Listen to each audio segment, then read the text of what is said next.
autorisant l'accusation à soumettre au témoin P625 une de ses déclarations antérieures.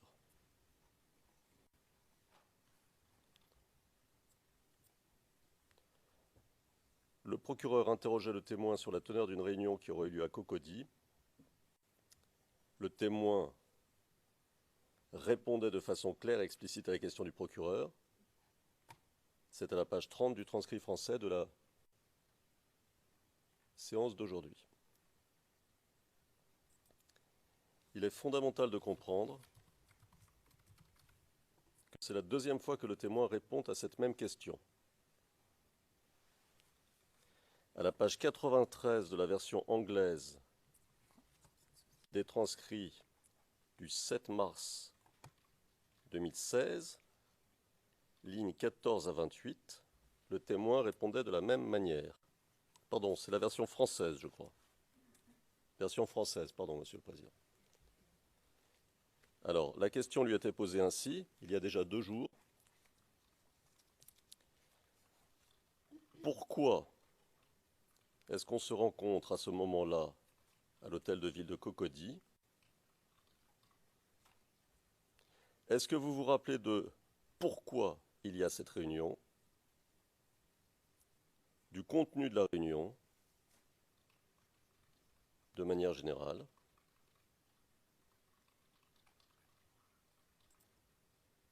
Et après, on pourra voir peut-être plus en détail, mais de manière générale.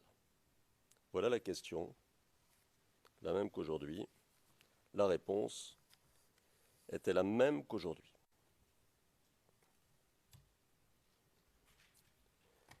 Pourtant, malgré la réponse claire d'il y a 2 jours, du témoin, malgré la réponse claire d'aujourd'hui du témoin, le procureur prétend, le procureur veut à toute force confronter son témoin à sa déclaration faite en 2014.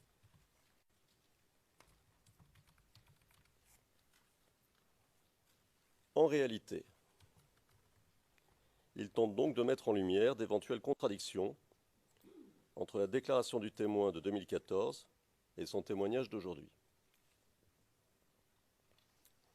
C'est exactement la même situation que celle dans laquelle les parties s'étaient trouvées le 7 mars 2016. Le procureur voulait contredire son témoin en s'appuyant sur une de ses déclarations antérieures. Après qu'il eut pourtant répondu clairement sur l'utilisation d'un slogan.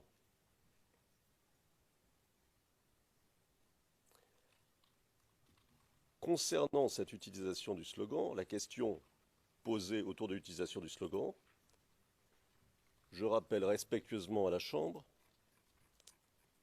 que la Chambre avait retenu l'objection de la défense à ce moment-là en disant qu'une confrontation telle que la demande le procureur, telle que la demandait à ce moment-là le procureur, n'était possible que dans l'optique de déterminer l'hostilité du témoin.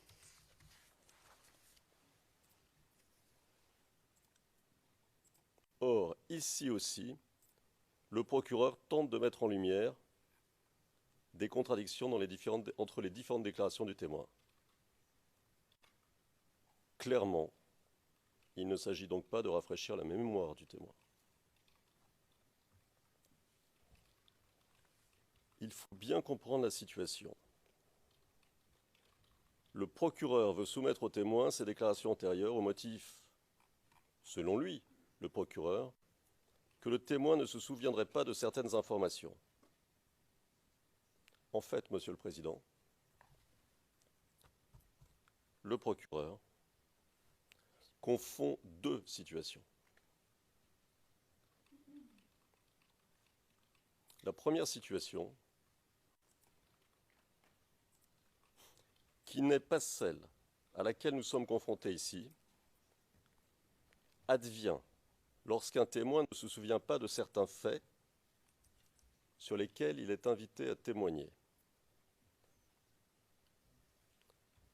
Ce qui pourrait permettre au procureur de faire référence à des déclarations antérieures pour aider le témoin. Dans ce cas de figure-là. Mais nous ne sommes pas dans ce cas de figure-là. La deuxième situation dans laquelle nous nous trouvons,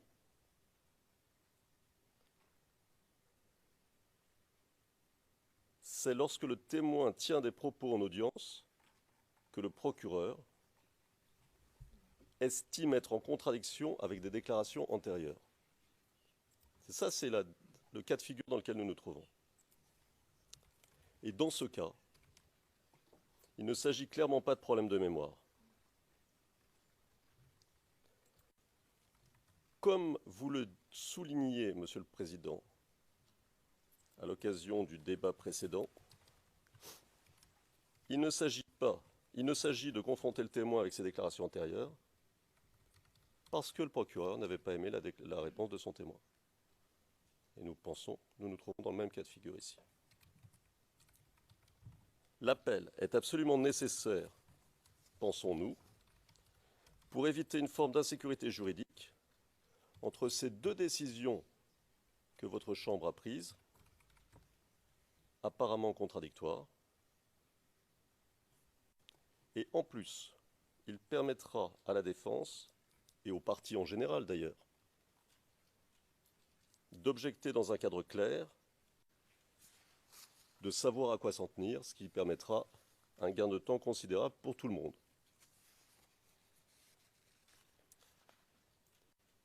La pratique qui a autorisé la Chambre, en autorisant l'accusation à présenter une déclaration antérieure au témoin,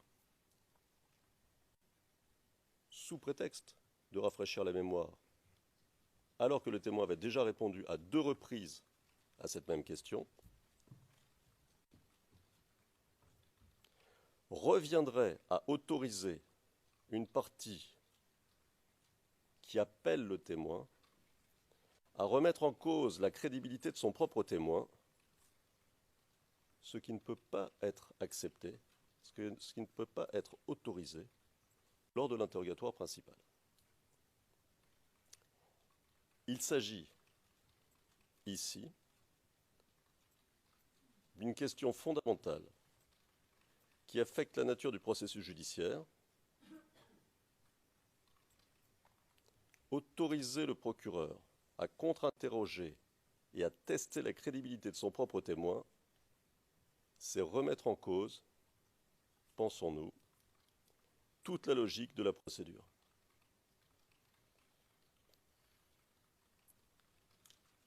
Pourquoi ? Parce que la décision de la Chambre permet au procureur de contourner la procédure telle qu'elle a été posée par la décision sur la conduite des débats, selon laquelle la partie appelante peut demander à la Chambre de faire déclarer un témoin, son témoin, comme un témoin hostile. La logique de la procédure, telle qu'arrêtée par votre Chambre, est la suivante. Le procureur doit au préalable,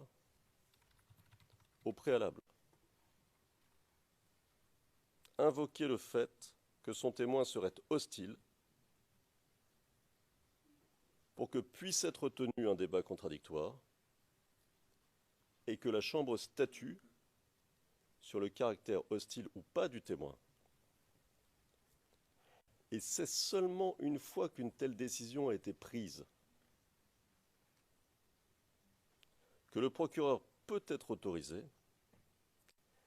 à mettre en cause, à tester la crédibilité de son témoin.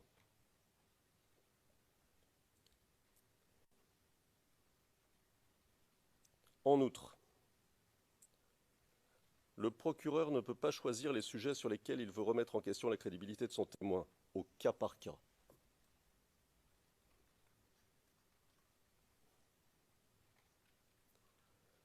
Comme il l'a avancé, hors de toute procédure claire, selon qu'il est ou non satisfait des réponses du témoin. Au regard des critères de l'article 82.1d du statut, la défense estime donc que la question de la possibilité pour le procureur de pouvoir tester la crédibilité de son propre témoin sans qu'il y ait eu au préalable de décision de la Chambre sur le fait que le témoin serait hostile ou pas, découle de manière évidente de la décision attaquée. Par conséquent, la question nous semble requérir une résolution immédiate de la Chambre d'appel. C'est une question fondamentale de procédure qui remet en cause toute la logique judiciaire. De plus, si le procureur était autorisé à procéder comme le permet la décision attaquée, pour ce témoin comme pour d'autres témoins à l'avenir, il pourrait alors introduire, peut-être, des centaines de pages de déclarations. Des centaines de pages de déclarations au cours de l'interrogatoire. Ce qui risquerait d'affecter de manière considérable la célérité de la procédure. C'est pourquoi il nous apparaît qu'une résolution immédiate de la question par la Chambre d'appel est indispensable. Si le procureur était autorisé à continuer son interrogatoire sur la base d'une décision qui pourrait être remise en cause par la Chambre d'appel plus tard, cela pourrait remettre en cause tout le témoignage de ce témoin et par conséquent affecter le jugement final, dans la mesure où ce jugement serait fondé d'une manière ou d'une autre sur le témoignage de ce témoin. C'est une demande d'autorisation de faire appel exceptionnelle que nous vous soumettons aujourd'hui, Monsieur le Président, Madame, Monsieur, parce que c'est une question qui nous semble cruciale.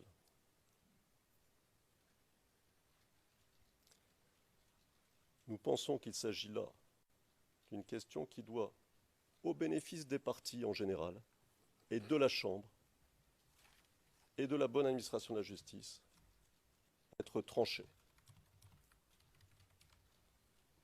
Et c'est la raison de notre demande.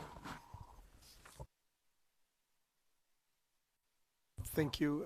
Le juge président, je vous remercie. Maître Knops. Maître Knops, Monsieur le Président, l'équipe de défense de Monsieur Gbagbo a déjà invoqué les arguments que nous avions à l'esprit.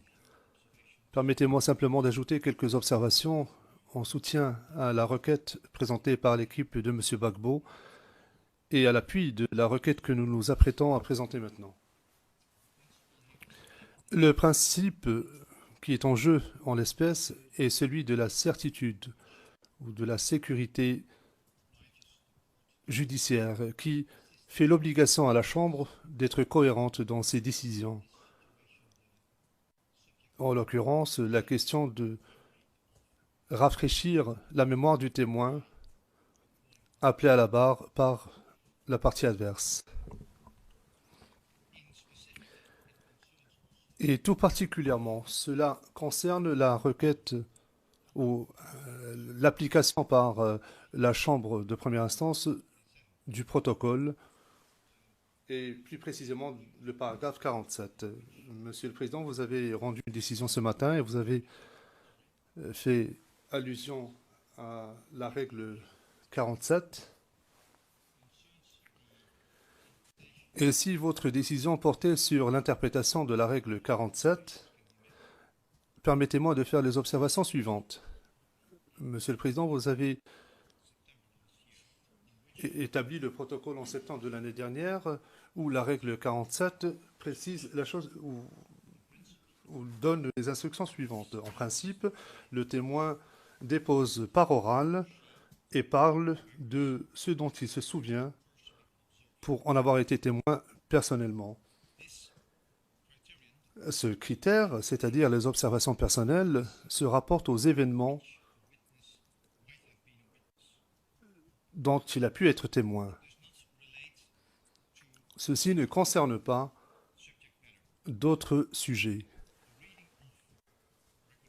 La lecture de cette règle 47, ou le libellé du paragraphe 47 est le suivant. Le témoin n'est pas autorisé à simplement se reporter aux déclarations antérieures ou à d'autres documents. Cela étant, lorsque la partie appelante interroge le témoin, la Chambre peut autoriser les témoins à se reporter à d'autres pièces afin de rafraîchir leur mémoire. Vous voyez le lien entre cette phrase et la phrase précédente. D'abord, dans un premier temps, on parle de témoin qui a pu voir des choses lui-même, alors que le fait de rafraîchir la mémoire du témoin ne se rapporte pas à l'enquête des enquêteurs du bureau du procureur. Cela concerne les événements, les incidents sous-jacents au sujet desquels le témoin est interrogé. À cet égard, à notre avis, il est important d'établir une distinction entre une situation où le témoin ne se souvient pas des détails relatifs à un événement au sujet desquels il est interrogé d'une part, et d'autre part, les détails relatifs à une réunion précise avec le bureau du procureur ou les enquêteurs de celui-ci.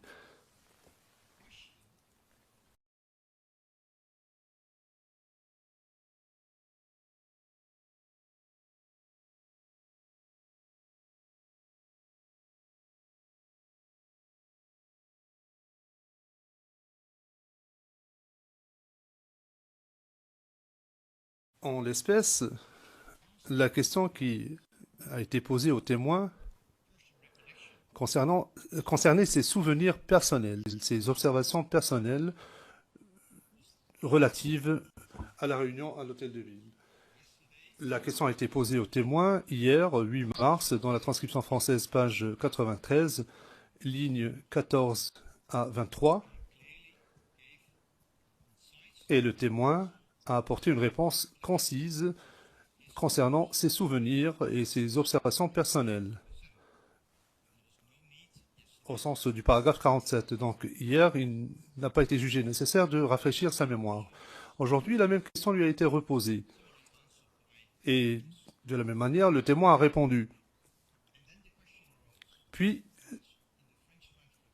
une autre question a été posée. Elle se trouve à la page 31 dans la version française du compte-rendu. Ligne 12 à 14. Can you remember the La question était celle-ci. Est-ce que vous vous souvenez des détails de la réunion avec les enquêteurs du bureau du procureur? C'était la ligne 15 et la ligne 16. ce que vous avez dit à ce sujet, les détails de cette rencontre. So this is clearly different. Donc, c'est différent, puisque le témoin a déjà répondu en disant ce dont il se souvenait au sujet de cette réunion. Et maintenant, la question est de savoir s'il se souvient de ce qu'il a pu dire aux enquêteurs à ce moment-là. Et c'est une autre question. Il ne s'agit pas là de rafraîchir la mémoire du témoin, puisque le témoin a déjà répondu à cette question à 2 reprises, en parlant de ce dont il se souvenait s'agissant de la réunion à l'hôtel de ville. Et il n'y avait pas de lacune à cet égard. Par conséquent, nous estimons que le fait d'autoriser l'accusation à opposer la transcription de son audition au témoin serait une violation du paragraphe 47.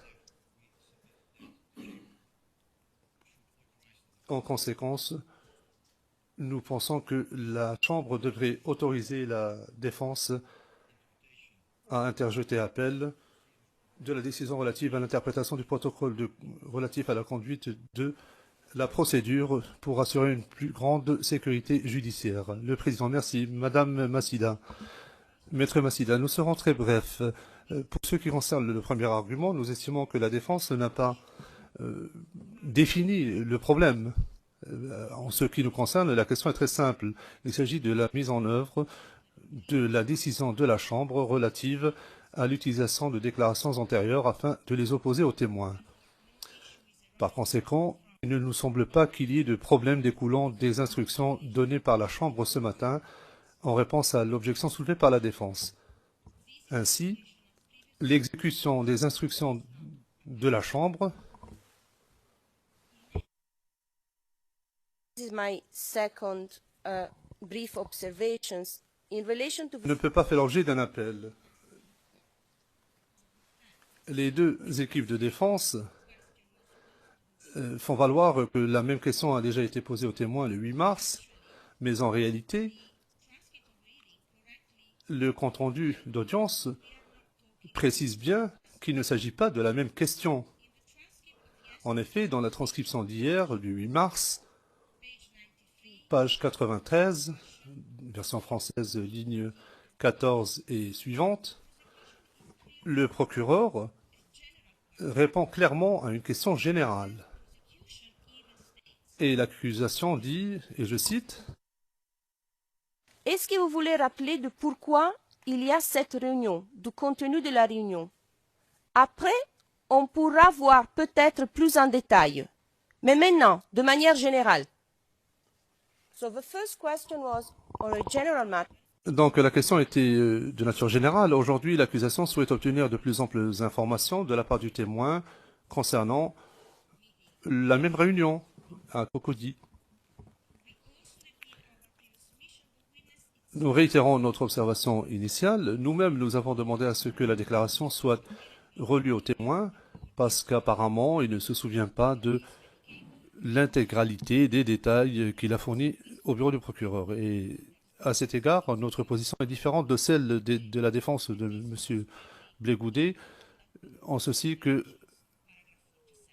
cette requête est tout à fait conforme au paragraphe 47. Le président, je vous remercie. Représentant du bureau du procureur, Monsieur MacDonald, je ne vais pas revenir sur la décision sur le fond, car celle-ci a déjà été discutée. Nous sommes en présence d'une demande d'interjection d'appel qui, à notre avis, concerne une décision qui n'a rien à voir avec l'équité de la procédure ou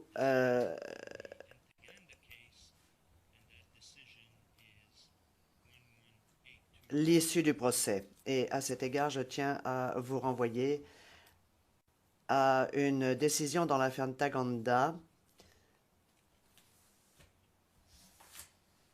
qui porte le numéro 1182.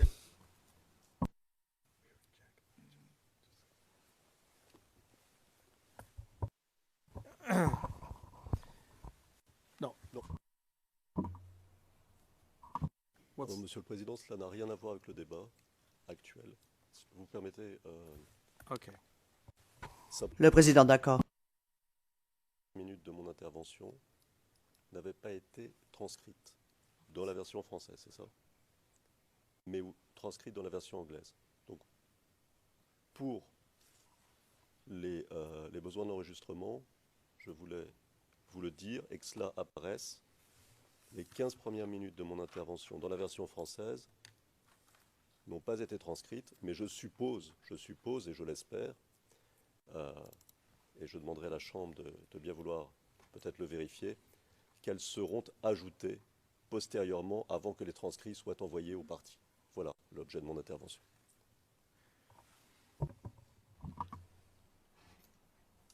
Le président. Eh bien, manifestement, une question va devoir être posée au greffe pour déterminer ce qui s'est passé. Moi, je suis le transcript en anglais, personnellement. Donc, je ne m'en étais pas rendu compte.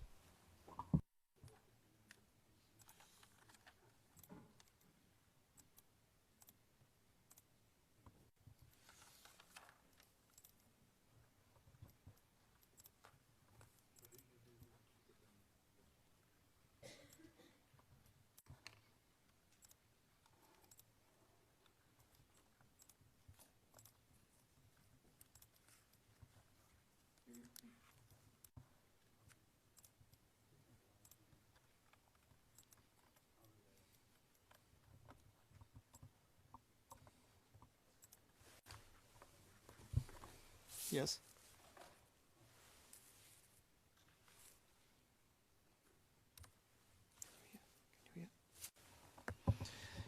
The message is Le président. Le message que j'ai reçu dans mes écouteurs, c'est qu'il y a eu un problème technique, mais que l'intégralité de vos propos a été enregistrée. Donc, la retranscription définitive contiendra l'intégralité de vos propos. Le problème a été dû à un incident technique.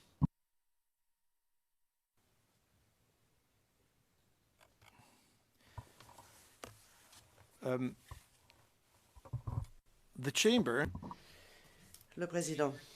La Chambre, ayant entendu les arguments relatifs à la demande d'autorisation de faire appel, eu égard au souhait de l'accusation d'utiliser des déclarations préalables du témoin pour lui rafraîchir la mémoire, rejette la demande d'autorisation.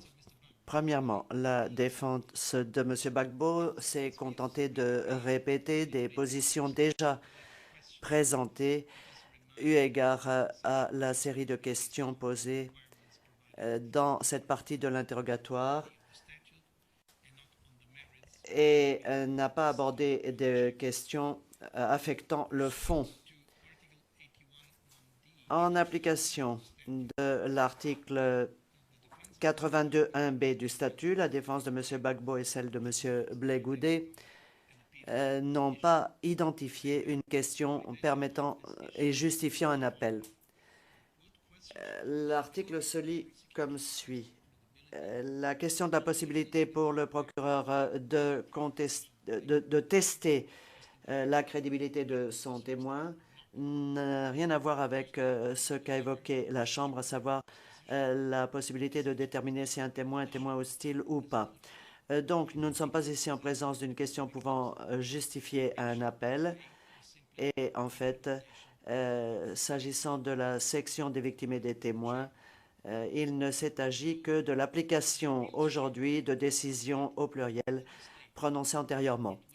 Il a été dit à plusieurs reprises par la Chambre qu'il n'y aurait pas de décision relative au pouvoir discrétionnaire de la Chambre. Si le pouvoir discrétionnaire de la Chambre s'était appliqué, sa décision aurait été différente. La Chambre n'utilise son pouvoir discrétionnaire que si une erreur de procédure ou une erreur de droit a été commise. Il est clair en l'espèce que la Chambre, en rejetant l'objection de la défense, utilise son pouvoir discrétionnaire pour autoriser la suite de l'interrogatoire, en particulier parce que le témoin en personne a déclaré, et je cite, « Je ne me rappelle vraiment pas les détails, mais si vous le souhaitez, vous pouvez me rafraîchir la mémoire au sujet de ce que j'ai dit. » Fin de citation. En conséquence, la Chambre a rendu une décision portant sur une question très limitée qui a un rapport direct avec le témoin. Par ailleurs, la défense, lorsqu'elle aura l'occasion d'interroger le témoin, pourra revenir sur cette question avec lui. Donc, l'objection présentée par la défense et la demande d'interjeter appel est rejetée, je le répète. Quant à la suite de la procédure, les parties se voient rappeler que les demandes d'autorisation de faire appel doivent être exceptionnelles. À présent, le témoin peut être escorté une nouvelle fois dans la salle.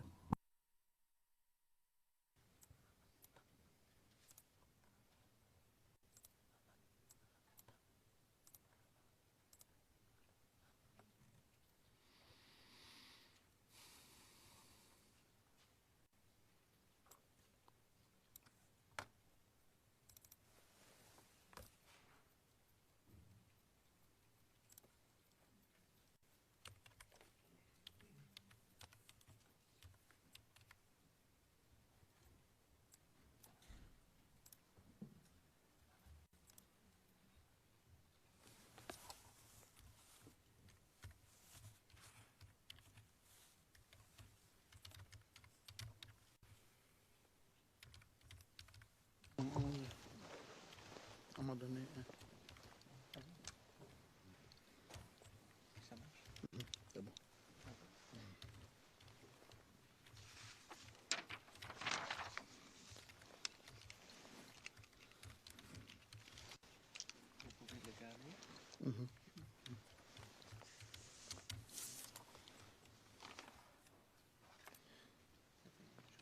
So, Le président, monsieur le témoin, vous revoici donc dans cette salle d'audience. Nous allons poursuivre la procédure à partir du moment où nous nous sommes interrompus il y a un peu plus d'une heure. Et la parole est au représentant du bureau du procureur. Monsieur MacDonald, merci, monsieur le président. Bonjour. bonjour. Nous allons revenir sur cette... nous étions à la rencontre, donc, quelques jours avant cette marche sur la RTI, rencontre à l'hôtel de ville de Cocody. Et je vais maintenant vous rappeler certains détails additionnels que vous aviez fournis dans le cadre d'une rencontre qui a eu lieu précisément le 14 décembre 2014 à La Haye, en présence d'enquêteurs et de représentants du bureau du procureur, dont moi-même. Alors, pour les fins de l'enregistrement, je réfère au transcrit d'entretien CIV OTP 0076-1211,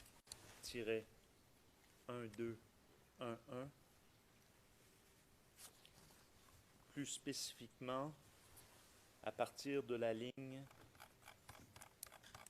884. Alors, je comprends que ce sujet de cette rencontre va sur plusieurs pages, mais je n'ai pas l'intention de, évidemment, lire toutes ces pages. Je vais juste vous situer avec certains détails. La deuxième réunion, oui. C'est 2 jours avant, point d'interrogation. Oui, oui. Alors avant, effectivement, on fait référence que la date du 16 décembre, c'était la date de la marche. Et vous faites référence que avant, 2 jours avant, il y avait une rencontre. C'était 2 jours avant, point d'interrogation, oui, oui. Puisque si ce n'était pas le 18, donc c'est que c'est le 14. D'accord, donc la marche, la marche, réponse, la marche, eux, ils ont démarché le 16. Question, oui, c'est ça. Réponse, donc nous, on a tenu une réunion 2 jours avant. Question, 2 jours avant. Réponse, oui. Question, d'accord. Alors, je vais arrêter ici et je vais poursuivre quant au contenu de la réunion. Je vais maintenant à la à la ligne 945. Question. Donc, quel est le propos de cette deuxième réunion? Réponse. L'objet de la réunion, c'était la décision de, comment on appelle, de Soro-Guillaume, c'est-à-dire aller installer Brou-Pascal. Question, pardon? Réponse, Brou-Pascal. Question, oui. Réponse, Brou-Pascal. Aller l'installer comme directeur de la RTI. Réponse, oui. Question, donc il fallait mobiliser les jeunes patriotes.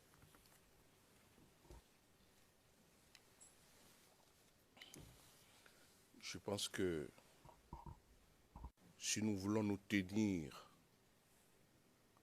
à l'objet pour lequel le procureur voulait relire la déposition du témoin. C'est très précis. Il s'agit du contenu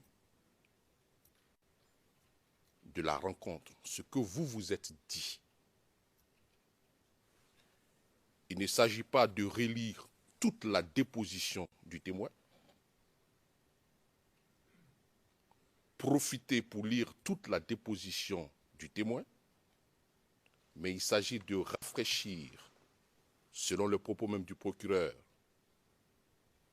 la mémoire du témoin sur un point précis. Donc, nous faisons objection quant à la lecture totale de la déposition du témoin. Nous voulons que le procureur se cantonne sur le point précis sur lequel il voudrait rafraîchir la mémoire du témoin. Qu'est-ce qui a été dit exactement lors de cette réunion? C'était de cela qu'il s'agissait. Vous avez même vu que le procureur allait un peu plus loin, profitant pour donner des questions qui tiennent à la date de la réunion, ce qui n'était pas le contenu du rafraîchissement donc de la mémoire tel qu'il a dit. L'immédiat de la question par la Chambre d'appel est indispensable. Si le procureur était autorisé à continuer son interrogatoire sur la base d'une décision qui pourrait être remise en cause par la Chambre d'appel plus tard, cela pourrait remettre en cause tout le témoignage de ce témoin et par conséquent affecter le jugement final, dans la mesure où ce jugement serait fondé d'une manière ou d'une autre sur le témoignage de ce témoin. C'est une demande d'autorisation de faire appel exceptionnelle que nous vous soumettons aujourd'hui, Monsieur le Président, Madame, Monsieur, parce que c'est une question qui nous semble cruciale.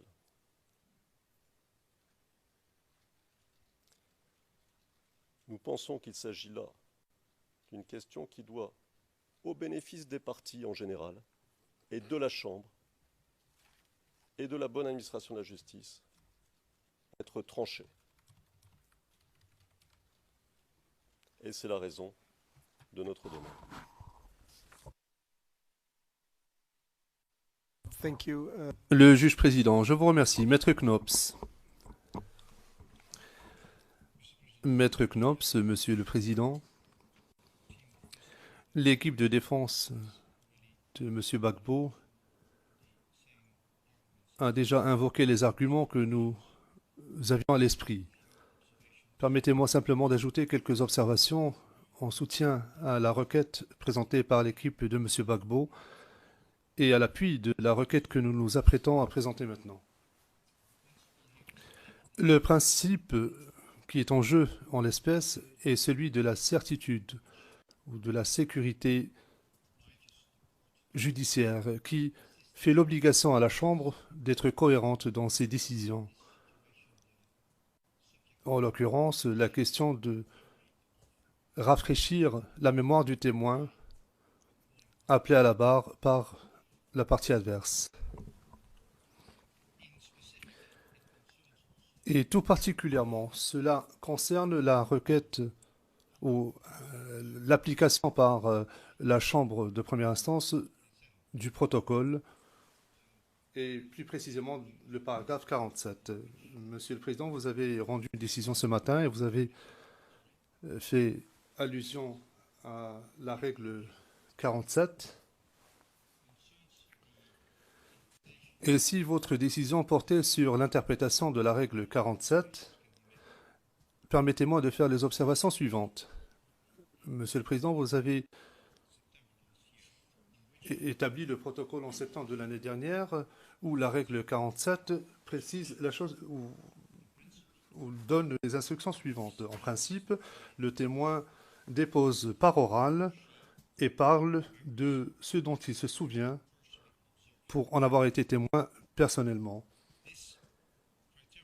Ce critère, c'est-à-dire les observations personnelles, se rapporte aux événements dont il a pu être témoin. Ceci ne concerne pas d'autres sujets. La lecture de cette règle 47, ou le libellé du paragraphe 47 est le suivant. Le témoin n'est pas autorisé à simplement se reporter aux déclarations antérieures ou à d'autres documents. Cela étant, lorsque la partie appelante interroge le témoin, la Chambre peut autoriser les témoins à se reporter à d'autres pièces afin de rafraîchir leur mémoire. Vous voyez le lien entre cette phrase et la phrase précédente.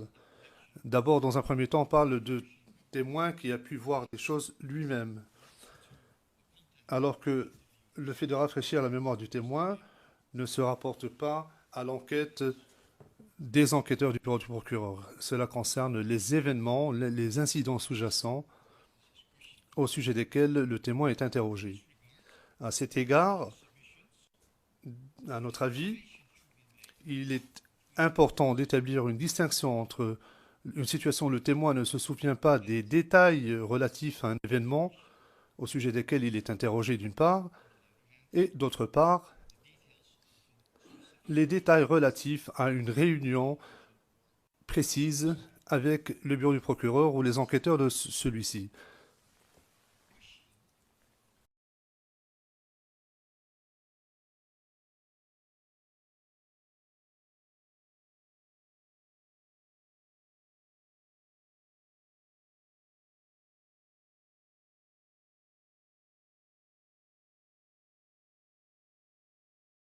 En l'espèce, la question qui a été posée aux témoins concernait ses souvenirs personnels, ses observations personnelles relatives à la réunion à l'hôtel de ville. La question a été posée aux témoins hier, 8 mars, dans la transcription française, page 93, ligne 14 à 23, et le témoin a apporté une réponse concise concernant ses souvenirs et ses observations. Le président, d'accord. Minutes de mon intervention n'avaient pas été transcrites dans la version française, c'est ça? Mais transcrites dans la version anglaise. Donc, pour les besoins d'enregistrement, je voulais vous le dire et que cela apparaisse. Les 15 premières minutes de mon intervention dans la version française n'ont pas été transcrites, mais je suppose et je l'espère, et je demanderai à la Chambre de bien vouloir peut-être le vérifier, qu'elles seront ajoutées postérieurement avant que les transcrits soient envoyés aux parties. Voilà l'objet de mon intervention.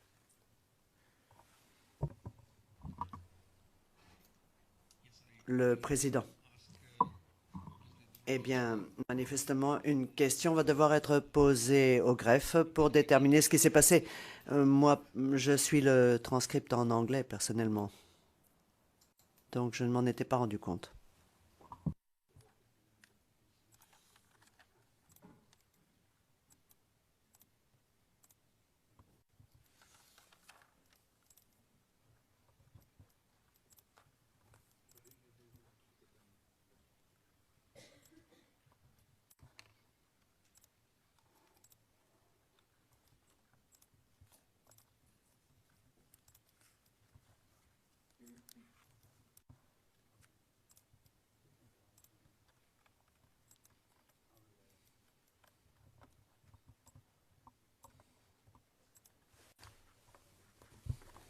Yes.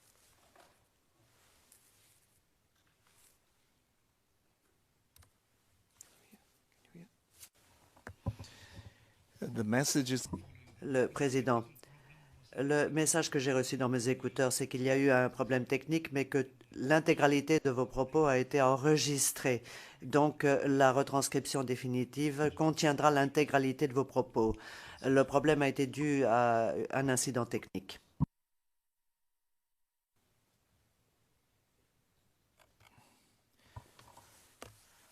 The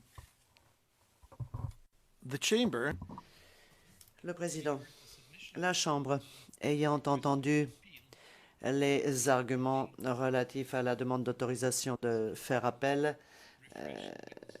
eu égard au souhait de l'accusation d'utiliser des déclarations préalables du témoin pour lui rafraîchir la mémoire, rejette la demande d'autorisation. Premièrement, la défense de M. Gbagbo s'est contentée de répéter des positions déjà présentées eu égard à la série de questions posées dans cette partie de l'interrogatoire et n'a pas abordé de questions affectant le fond. En application de l'article 82.1b du statut, la défense de M. Gbagbo et celle de M. Blé Goudé n'ont pas identifié une question permettant et justifiant un appel. L'article se lit comme suit. La question de la possibilité pour le procureur de tester la crédibilité de son témoin n'a rien à voir avec ce qu'a évoqué la Chambre, à savoir la possibilité de déterminer si un témoin est témoin hostile ou pas. Donc, nous ne sommes pas ici en présence d'une question pouvant justifier un appel. Et en fait, s'agissant de la section des victimes et des témoins, il ne s'est agi que de l'application aujourd'hui de décisions au pluriel prononcées antérieurement. Il a été dit à plusieurs reprises par la Chambre qu'il n'y aurait pas de décision relative au pouvoir discrétionnaire de la Chambre. Si le pouvoir discrétionnaire de la Chambre s'était appliqué, sa décision aurait été différente. La Chambre n'utilise son pouvoir discrétionnaire que si une erreur de procédure ou une erreur de droit a été commise. Il est clair en l'espèce que la Chambre, en rejetant l'objection de la défense, utilise son pouvoir discrétionnaire pour autoriser la suite de l'interrogatoire, en particulier parce que le témoin en personne a déclaré, et je cite, « Je ne me rappelle vraiment pas les détails, mais si vous le souhaitez, vous pouvez me rafraîchir la mémoire au sujet de ce que j'ai dit. » Fin de citation. En conséquence, la Chambre a rendu une décision portant sur une question très limitée qui a un rapport direct avec le témoin. Par ailleurs, la défense, lorsqu'elle aura l'occasion d'interroger le témoin, pourra revenir sur cette question avec lui. Donc, l'objection présentée par la défense et la demande d'interjeter appel est rejetée, je le répète. Quant à la suite de la procédure, les parties se voient rappeler que les demandes d'autorisation de faire appel doivent être exceptionnelles. À présent, le témoin peut être escorté une nouvelle fois dans la salle.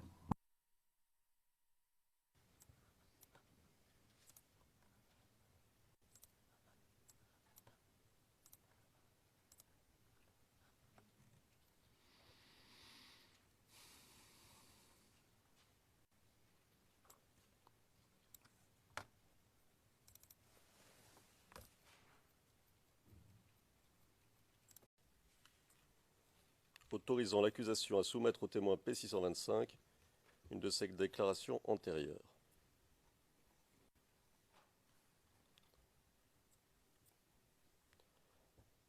Le procureur interrogeait le témoin sur la teneur d'une réunion qui aurait eu lieu à Cocody. Le témoin répondait de façon claire et explicite à la question du procureur. C'est à la page 30 du transcrit français de la séance d'aujourd'hui. Il est fondamental de comprendre que c'est la deuxième fois que le témoin répond à cette même question. À la page 93 de la version anglaise des transcrits du 7 mars 2016, lignes 14 à 28, le témoin répondait de la même manière. Pardon, c'est la version française, je crois. Version française, pardon, Monsieur le Président. Alors, la question lui était posée ainsi, il y a déjà 2 jours. Pourquoi Est-ce qu'on se rencontre à ce moment-là à l'hôtel de ville de Cocody? Est-ce que vous vous rappelez de pourquoi il y a cette réunion, du contenu de la réunion, de manière générale?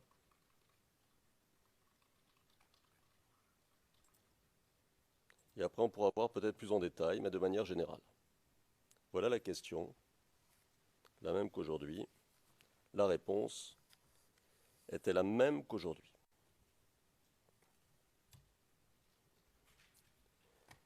Pourtant, malgré la réponse claire d'il y a 2 jours, du témoin, malgré la réponse claire d'aujourd'hui du témoin, le procureur prétend, le procureur veut à toute force confronter son témoin à sa déclaration faite en 2014.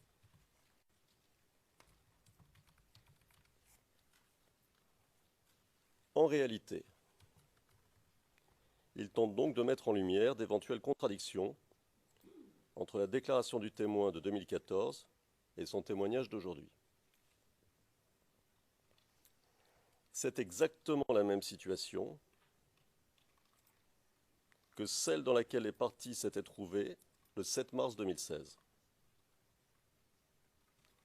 Le procureur voulait contredire son témoin en s'appuyant sur une de ses déclarations antérieures.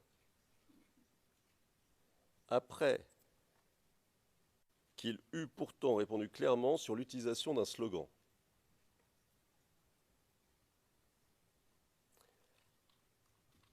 Concernant cette utilisation du slogan, la question posée autour de l'utilisation du slogan, je rappelle respectueusement à la Chambre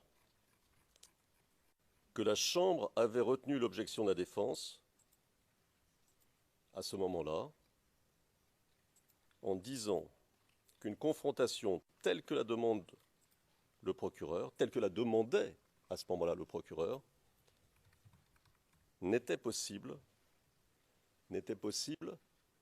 que dans l'optique de déterminer l'hostilité du témoin.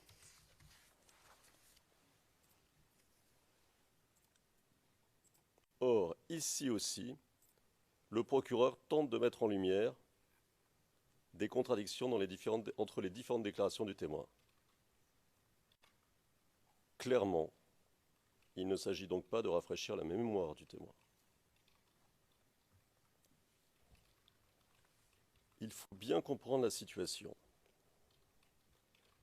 Le procureur veut soumettre au témoin ses déclarations antérieures au motif, selon lui, le procureur, que le témoin ne se souviendrait pas de certaines informations.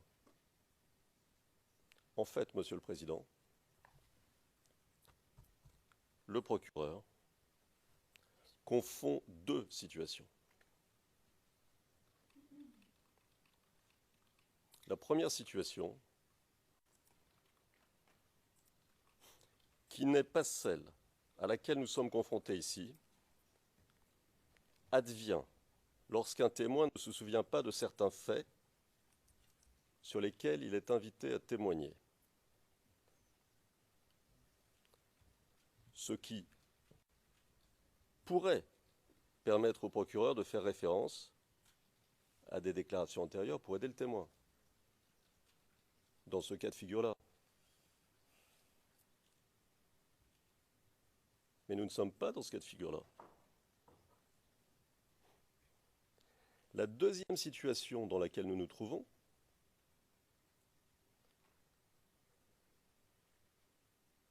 c'est lorsque le témoin tient des propos en audience que le procureur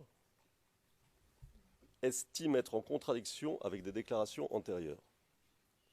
C'est le cas de figure dans lequel nous nous trouvons. Et dans ce cas, il ne s'agit clairement pas de problème de mémoire.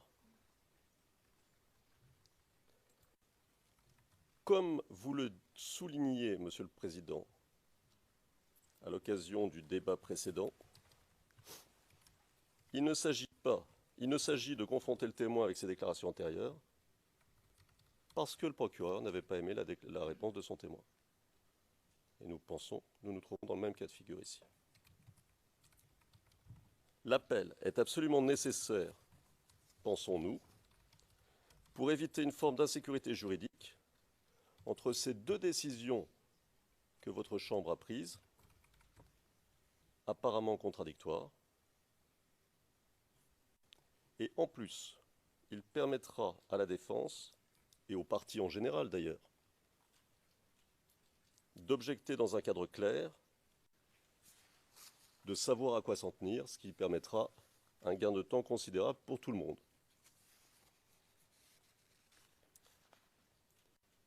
La pratique qui a autorisé la Chambre, en autorisant l'accusation à présenter une déclaration antérieure au témoin, sous prétexte de rafraîchir la mémoire, alors que le témoin avait déjà répondu à 2 reprises à cette même question, reviendrait à autoriser une partie qui appelle le témoin à remettre en cause la crédibilité de son propre témoin, ce qui ne peut pas être accepté, ce qui ne peut pas être autorisé lors de l'interrogatoire principal. Il s'agit ici d'une question fondamentale qui affecte la nature du processus judiciaire. Autoriser le procureur à contre-interroger et à tester la crédibilité de son propre témoin, c'est remettre en cause, pensons-nous, toute la logique de la procédure.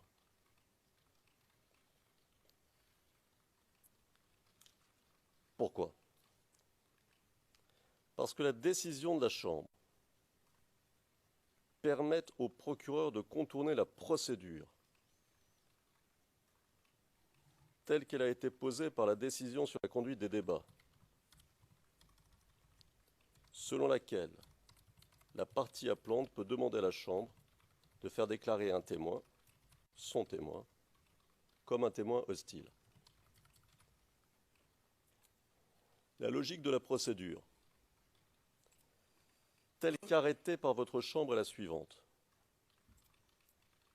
Le procureur doit au préalable,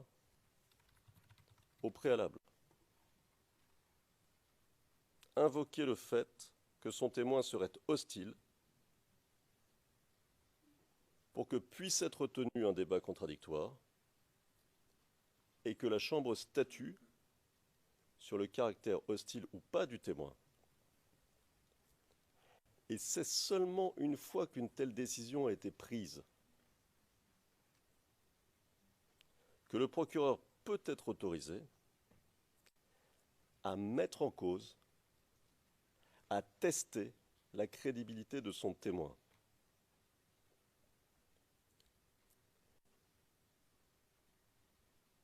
En outre, le procureur ne peut pas choisir les sujets sur lesquels il veut remettre en question la crédibilité de son témoin, au cas par cas.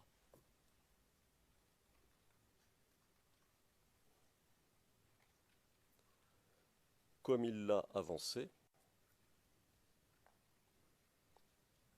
hors de toute procédure claire,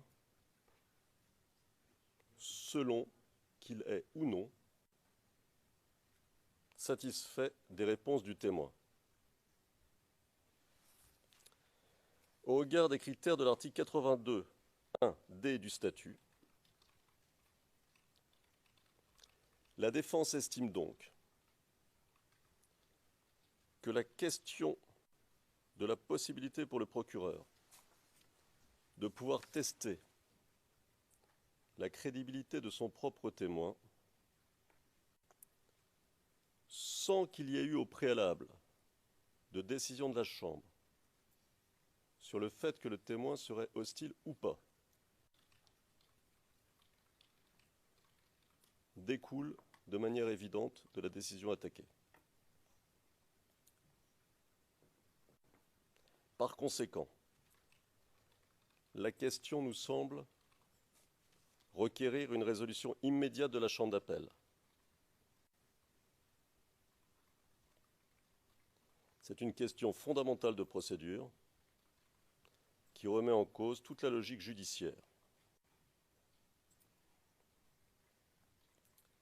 De plus, si le procureur était autorisé à procéder comme le permet la décision attaquée, pour ce témoin comme pour d'autres témoins à l'avenir, il pourrait alors introduire, peut-être, des centaines de pages de déclarations. Des centaines de pages de déclarations au cours de l'interrogatoire, ce qui risquerait d'affecter de manière considérable la célérité de la procédure.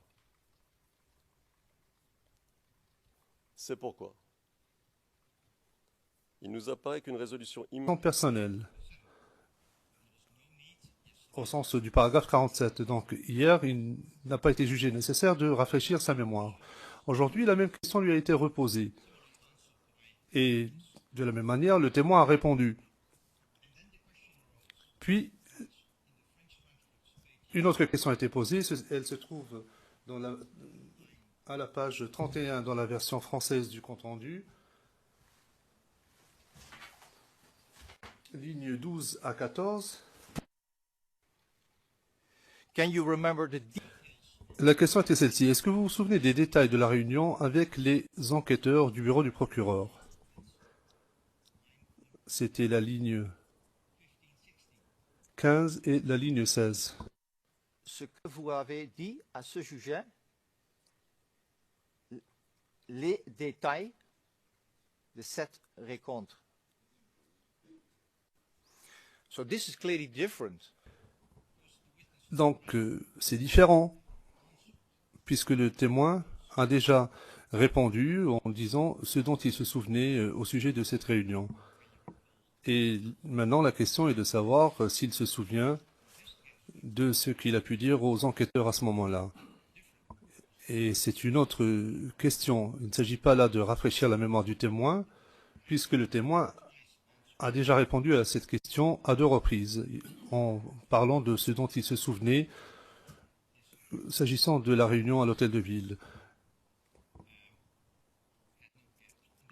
Et il n'y avait pas de lacune à cet égard. Par conséquent, nous estimons que le fait d'autoriser l'accusation à opposer la transcription de son audition au témoin serait une violation du paragraphe 47.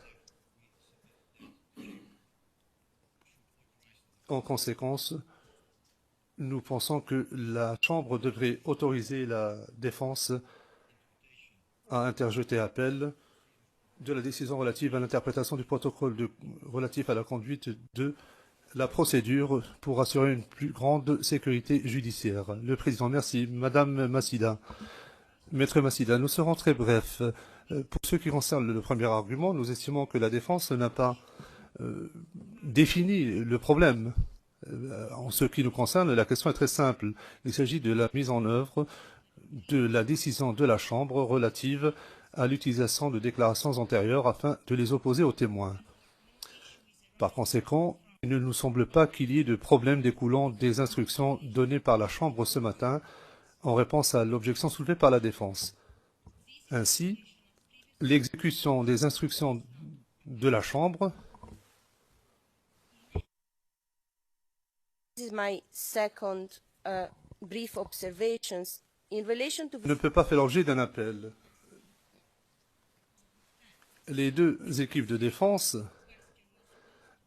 font valoir que la même question a déjà été posée aux témoins le 8 mars, mais en réalité, le compte-rendu d'audience précise bien qu'il ne s'agit pas de la même question. En effet, dans la transcription d'hier, du 8 mars, page 93, version française, ligne 14 et suivante, le procureur répond clairement à une question générale. Et l'accusation dit, et je cite, « Est-ce que vous voulez rappeler de pourquoi il y a cette réunion, du contenu de la réunion? Après, on pourra voir peut-être plus en détail. Mais maintenant, de manière générale. So the first question was on a general matter. Donc la question était de nature générale. Aujourd'hui, l'accusation souhaite obtenir de plus amples informations de la part du témoin concernant la même réunion à Cocody. Nous réitérons notre observation initiale. Nous-mêmes, nous avons demandé à ce que la déclaration soit relue au témoin parce qu'apparemment, il ne se souvient pas de l'intégralité des détails qu'il a fournis au bureau du procureur. Et à cet égard, notre position est différente de celle de la défense de M. Blégoudet, en ceci que cette requête est tout à fait conforme au paragraphe 47. Le président, je vous remercie. Représentant du bureau du procureur, Monsieur MacDonald, je ne vais pas revenir sur la décision sur le fond, car celle-ci a déjà été discutée. Nous sommes en présence d'une demande d'interjection d'appel qui, à notre avis, concerne une décision qui n'a rien à voir avec l'équité de la procédure ou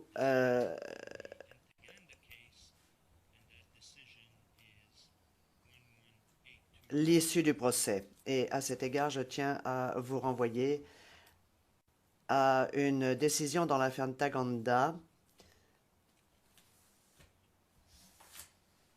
qui porte le numéro 1182.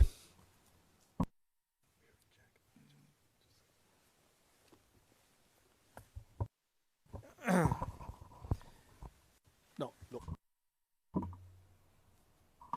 Non, Monsieur le Président, cela n'a rien à voir avec le débat actuel. Si vous permettez,